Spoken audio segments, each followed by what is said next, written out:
Hey guys, Nick here, or RGA Minecraft, and welcome back to a very important video.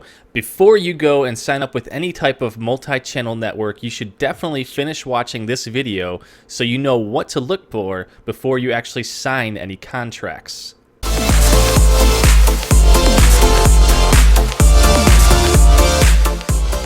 So first off, you're probably wondering what a multi-channel network is. Multi-channel networks, or more commonly referred to as MCNs, are basically a group that combines a bunch of different channels under their portfolio, and oftentimes they will administer them in a way to try and improve the amount of money that you can earn from them. Now, that is not always the case.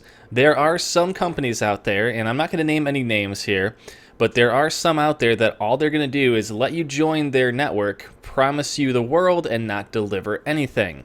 So there's a lot of stuff that you need to look for before you even consider joining a network, and here is a list of some of that stuff. First off, you need to ask them, what's in it for you? This is usually the time where if you're having a chat with someone on Skype or something like that, that they'll kind of pause for a little bit and then send you some kind of list that looks like it was copied and pasted from a website. And that's because most of the time it is. They're not actually telling you things that you're going to get. They're just like, well, here's some generic stuff that we're going to offer you. And usually that list will include, links to different tools and stuff that'll help you improve your channel. They'll say they have access to libraries of free music and sounds, which I'll touch on a little bit more later on. And they'll talk about the fact that maybe you'll earn more money, or maybe they've got some big YouTubers in their channel that you could collab with. And I'm going to touch on all this stuff here in a second. But that's usually going to be their response. And then if you kind of clarify a little further and be like, no, but what exactly am I getting out of it? You guys are taking a portion of my money, and how are you going to guarantee that I make more money than I am currently? And that's a question you will not get an answer to. If you ask them how much of an increase you're going to see, they won't tell you anything. You can ask them, well, what is the average RPM, or revenue per 1,000 views? And they'll probably be like, well, it could be anywhere from $2 up to, some of our partners have $15 per 1,000. And I can tell you that's pretty much garbage unless you are someone like PewDiePie. And I don't really think that most of us are at that level. So with that said, you need to consider that you're probably going to be on the lower end. Now, before you ever even consider anything, you need to know what you're currently making. There are two different types of measurements of revenue. There is the RPM, which is basically an average of how much you're going to earn over 1,000 views. And then there's also the revenue per 1,000 monetized views. Now that's important because you need to know how much of your video content is being monetized. For example, I believe my monetization rate on my videos is somewhere around 40%. So that means out of 40% of the views on my channel, 40% of them show ads, which means you will have ads shown on 40% of your videos and you will have a chance at making money. Now, I've heard stories of some multi-channel networks where people join them and all of a sudden their monetized views goes from 40% down to 20%. So even though their cost, or the money that they earn per 1,000 monetized views, might be higher, they're actually losing money because they're having less monetized views. So it's really hard to kind of grasp the concept of that. If you don't understand it, definitely do some research. There's a lot of information out there from Google on that one. But it's one of the tricks that they'll use. They'll be like, well, you're going to earn maybe like $4 or $5 per 1,000, and realistically, it's maybe per 1,000 monetized rather than per 1,000 total. All right, now the next thing I'm going to mention is going to be very important because it's going to save you guys a lot of headache. And that next thing is the words net versus gross. Now, for those of you who have no idea about anything in the accounting world, those two words may mean nothing to you. A multi-channel network, for instance, might come up to you and say, hey, you know what? We want you on our network, and we're going to give you 90% of the net revenue from your channel. And, you might do some research and be like, oh, well, most networks only offer 60 to 70%. So you're going to hear 90% and be like, wow, okay, you know what? I'm going to go with this because I'm not losing much. I'm losing 10%. And look at all these amazing benefits I'm getting from it. Now, here's where their trick comes in play. Net means the money that they have left in their hand after their expenses, whereas gross means the total money earned.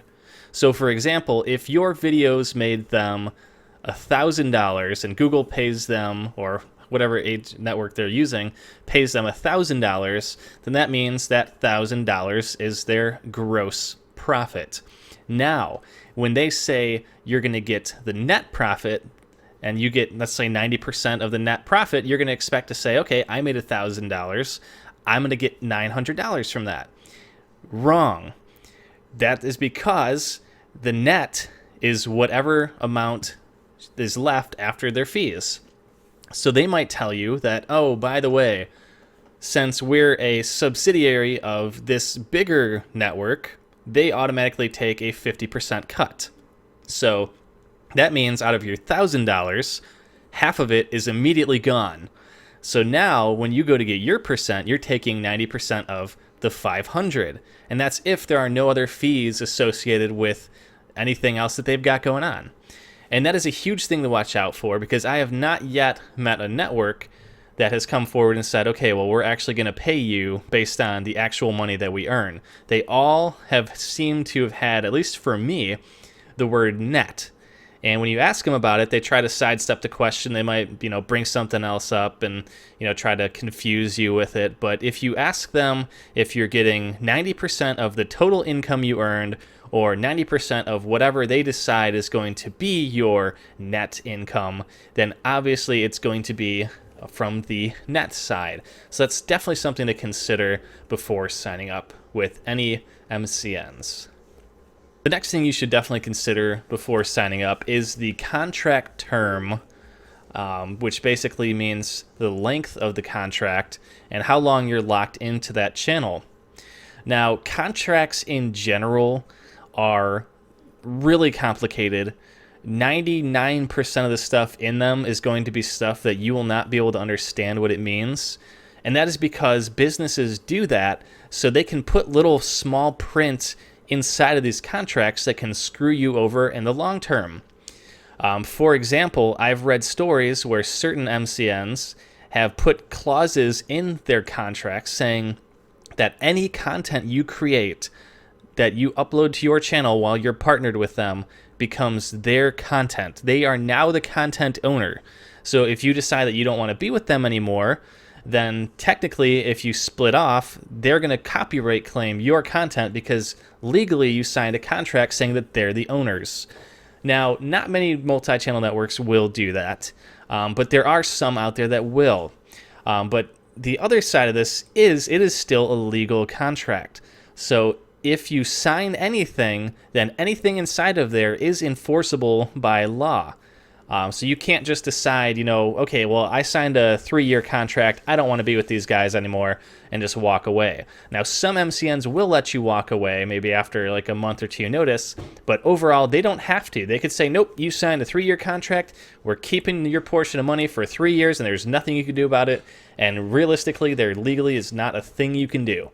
So keep that in mind before signing any contract. If you can't understand what it's saying, then you might want to hire a lawyer to tell you what's in there. Because, like I said, there could be words that might sound like it's saying one thing, but in reality, it's saying something completely different. And it's one of those things that you should definitely better, check with someone who understands it and whose job it is to read that kind of stuff versus just taking someone's word for it. And that kind of gets me into my next topic here, which is high-pressure sales. What you need to realize is that these MCNs are typically companies. It's most of the time the ones that you're going to get contacted by are legitimate quote unquote legitimate companies, and they have people working for them. And oftentimes the people that reach out to you are just people who get paid based on how many people they bring in to the company.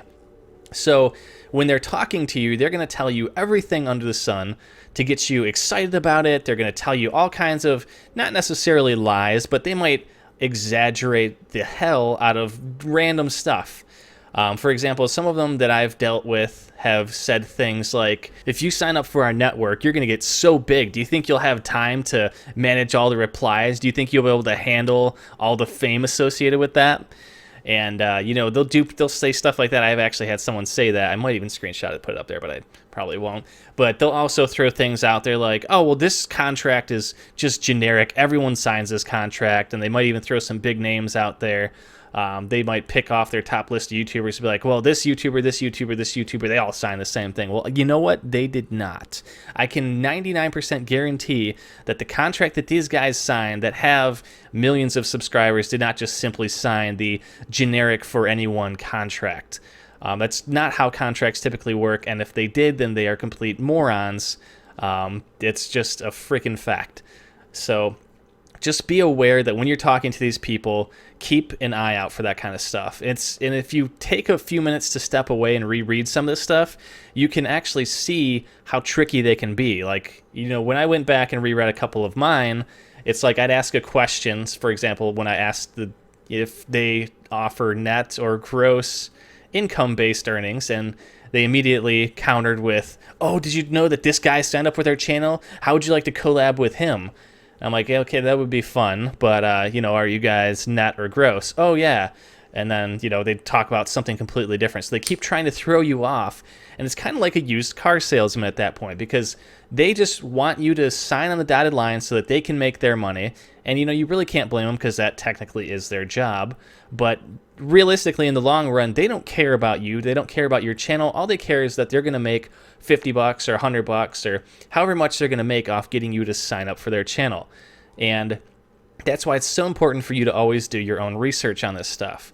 Don't be high pressured into something if they just say, just sign it, you can leave at any time, you can do this, you can do that. That's just things that they're trying to get you to just do it immediately. It's the same thing when you go to buy a car. If you find a car that you like, and they know you're excited about it, they'll be like, well, if you walk out now, we're probably going to have someone come in here later on that's going to buy that car, and it's not going to be here anymore. Well, you know what? 9 times out of 10, that car will still be there, a week or two later. And same thing with this. These networks aren't going anywhere. If you're good enough to be in them now, then you're going to be good enough to be in them later on when you have even more subscribers. So don't be rushed. Take your time and research everything before you just jump in. Another thing that you need to pay attention to is when they say you have access to free sounds and music, you need to ask exactly what that means. Are these sounds and music that you get a lifetime membership to have? Do you get the licenses of use? Or is this something that you only get to use legally while you are part of their network? If it's something that's specifically designed for their network, then technically there's a chance that if you leave, all those sounds and videos could now have copyright strikes against them because you no longer hold the licenses for them. And in a way, by just offering you free sounds and music, they're kind of calling you an idiot. Because if you just go on Google and type in free background music or free music or free sound effects, there are websites out there that you can just go to and get as many free sounds and music samples as you want. And a lot of times all you have to do is give credit. It's really simple, and that's pretty much what they do. They might even just use a service that lists this stuff, and it's something that you could do on your own, but they make it sound like it's this crazy deal. Oh yeah, if you sign up with us, you'll have access to 100,000 songs and 250,000 sound effects. And it's like, oh wow, that's awesome. But you know what? You go on Google, you can have access to millions. Not necessarily always free, but I'm sure there are a lot of sites out there. And actually, I don't even know how to say it, Incompetech, I think it is, or something like that. But Kevin MacLeod is the guy that runs it, and he does an awesome job. So I just want to give a shout out to him. But that's just one example of one of the many great sites that you can go to and get free music and sounds from. So, even though it's a nice bonus to have, it's one of those things that you could definitely find on your own without being part of a MCN. Okay, so here's a little bit of a point that a lot of them make, and it is you'll have access to some type of system that's going to look at your videos and tell you what to change in order to get more traffic. Now, it's technically not a lie, but it's also, again, something that you can do on your own time. Now, I'm not going to get too much into it because there's a lot of stuff on the internet about this, but if you guys look up the AdWords keyword tool, you can analyze traffic trends for certain keywords and find out which keywords are the best ones to put inside of your videos, inside your title tag, your description, your keywords, and stuff like that. And there are also a lot of websites out there that will essentially tell you different things to do and ways to set things up. So again, it's one of those things that they make sound really nice when you're listening to them, because it's like, oh, well, all you have to do is go on this little thing and it'll tell you use these keywords, change that to that.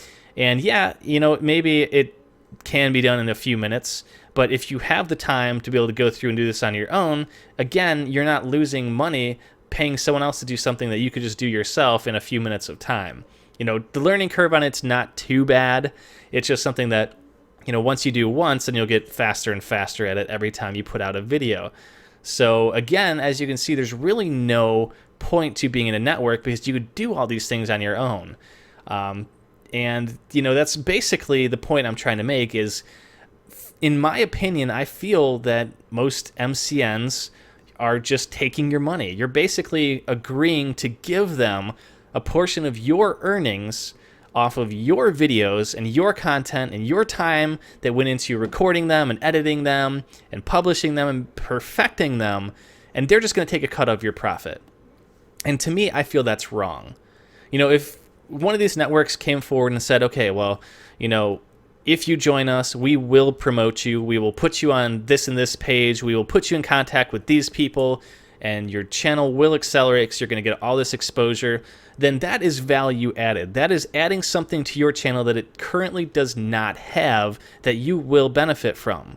But simply giving you access to free sounds and music, which you can find on your own, finding ways to try to high pressure sales you into, just sign this thing so that they can screw you over in the long run with these contracts, which, like I said, are legally binding, and trying to confuse you with terms of, net versus gross and, RPM versus monetized RPM. It's a lot of stuff just to confuse you. And realistically, these places are in business to make money. No one makes a company in order to just, help people out. I mean, there are some out there. I'm not saying it's impossible, but no one is going to give away money for free. And in fact, the point of owning a company is to make money. That is the point of pretty much any company, and if that wasn't, then they wouldn't be in business very long because they wouldn't be able to pay their bills.